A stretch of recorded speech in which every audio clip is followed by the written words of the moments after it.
There's much more to a tooth than just the parts you can see in a smile.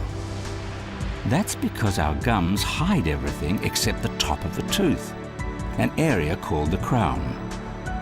Because this part of the tooth grinds up food, it's covered with the hardest material in the body.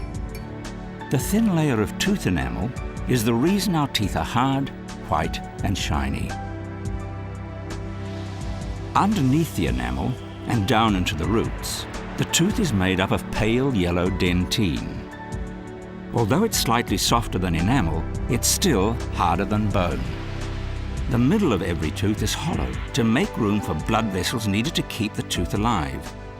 This collection of soft tissue is called the pulp, and also contains the nerves that warn us when something is wrong with the tooth. The nerves and blood vessels enter the tooth through a hole at the very end of the root and travel up through the pulp canal to fill up the space in the crown called the pulp chamber. Every tooth sits in a socket in the jawbone and is held in place by a tiny elastic strand called the periodontal ligament. This stretchy connection means each tooth can move a little when you chew.